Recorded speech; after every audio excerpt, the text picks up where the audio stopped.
서울 송파의 역세권에 있는 한 아파트입니다. 2018년 말 84제곱미터 기준 17억 원 안팎이던 집값은 2022년 초 26억 원을 넘어섰습니다. 3년 만에 9억 원, 50% 이상 오른 건데 같은 기간 서울 전역에서 비슷한 가격 폭등이 일어났습니다. 하나씩 나오면은 바로 대기해 있다가 계약을 하고 이런 상황이었고, 가격도 5천 이상씩 쭉쭉 뛰는 일. 집값이 오르면서 서울 지역 소유 가구의 연소득 대비 주택 가격은 2018년 9.6배에서 2022년 15.2배로 올랐습니다. 가족 전체가 월급을 한 푼도 쓰지 않고 15년을 모아도 서울에 집 한 채를 사기 힘들다는 뜻입니다. 무서운 상승세였지만 내 집 마련을 한 가구는 늘어났습니다. 지금 아니면 영원히 살 수 없다는 불안감에 무리한 대출로 내 집 마련에 나선 겁니다. 지난해 전국 자가 보유율은 61.3%로 전년보다 0.7%포인트 늘었고 자가에 실제 살고 있는 점유율도 소폭 상승했습니다. 주택 가격이 많이 상승하는 시기에 매수가 급증을 하는 경향들이 있습니다. 이러한 경향들로 인해서 작년 자가 보유율이 급증한 것으로 나타나고 있습니다. 임대료도 덩달아 올라 지난해 수도권에 사는 임차 가구는 월 소득의 5분의 1을 임대료로 냈습니다. 사회에 처음 진출한 청년 가구의 83%는 전세나 월세집에 살았는데 소득 대비 임대료 비율은 17.4%로 전년보다 주거비 부담이 0.6%포인트 늘었습니다. 1인당 4평, 정부가 정한 최저 주거 기준에도 못 미치는 집에 사는 청년 가구의 비율은 8.0%였습니다. MBC 뉴스 문다영입니다. 최근 서울 외곽 지역 아파트값 하락세가 가팔라지면서 노원, 도봉, 강북 지역에서 최고가 대비 절반 가격 수준에 거래되는 단지가 속출하고 있습니다. 국토교통부 실거래가 공개 시스템에 따르면 노원구 상계동 상계주공 12단지 전용 41제곱미터는 지난 5일 3억 2천만 원에 거래됐습니다. 2021년 9월 최고가 6억 2천만 원 대비 48% 하락한 가격입니다. 인근 상계주공 16단지 전용 59제곱미터의 지난달 거래가는 4억 원. 이 역시 2년 전 최고가 7억 1천만 원과 비교하면 44%나 빠진 가격입니다. 국민평형이라 불리는 전용 84제곱미터 시세도 30%대 하락률을 보이고 있습니다. 도봉구 창동 삼성레미안 84제곱미터는 최근 7억 원에 거래됐습니다. 지난해 2월 11억 원까지 치솟았다가 36% 떨어진 겁니다. 인근 동아 전용 84제곱미터 역시 이달 7일 7억 2,500만 원에 거래돼 2021년 8월 최고가 11억 원 대비 34% 빠졌습니다. 부동산원이 발표한 12월 셋째 주 서울 아파트값은 0.04% 하락해 3주 연속 하락세를 기록했고 하락폭 역시 지난주 0.03%보다 커졌습니다. 특히 7주 연속 하락을 기록 중인 노원구의 하락률은 0.09%로 서울 25개 자치구 중 가장 하락폭이 컸고 도봉, 강북구도 각각 0.04% 하락했습니다. 전문가들은 최근 고금리 상황이 지속되는 데다 정부의 대출 규제와 프로젝트 파이낸싱 위기 등이 복합적으로 작용했기 때문으로 보고 있습니다.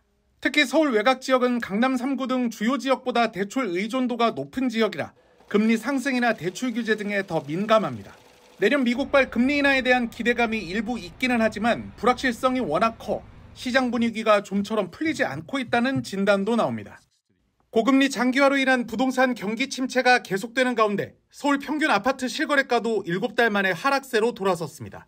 한국부동산원이 발표한 주간 아파트 가격 동향에 따르면 지난 4일 기준 서울 아파트 매매 가격은 전주보다 0.01% 하락했습니다.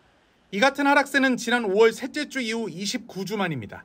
고금리 장기화와 전세시장 열기 속에 매매 심리가 위축되고 관망세가 확대된 점이 영향을 미친 것으로 분석됩니다.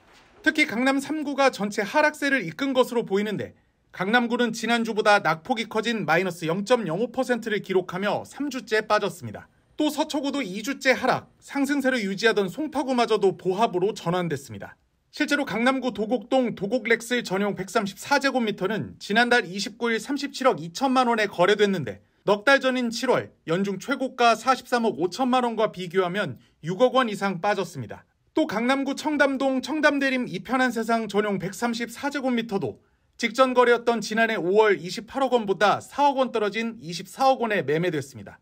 전체 25개 자치구 중 절반 이상인 14개 구에서 마이너스 추세를 기록했는데 가장 크게 떨어진 자치구는 강북구로 0.06% 하락했고 도봉구 0.03%, 마포구도 0.03% 빠졌습니다. 거래량 자체도 지난 11월의 경우 서울 전체가 1,408건에 그쳐 거래 절벽이 극심하던 지난해 12월 이후 최저치였습니다.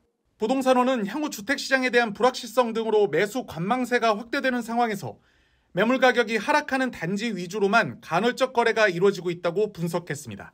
22억 강남 아파트가 석 달 만에 8억 원이 급락해 14억 원에 거래되고 인근의 다른 아파트들도 서너 달 만에 4억 원이 떨어져 거래된 사실이 최근 국토교통부의 실거래가 공개 시스템을 통해 확인됐습니다. 여기에다 아파트 매물이 최근 급속히 늘고 경매까지 2016년 이후 최대치를 기록하면서 올 들어 반등하던 아파트값이 다시 하락세로 접어들었다는 전망이 힘을 얻고 있습니다. 이런 가운데 현재의 고금리 상황이 주택가격에 반영될 경우 장기적으로 아파트 가격이 현재 가격 대비 최대 30%는 더 내릴 수 있다는 분석이 나왔습니다.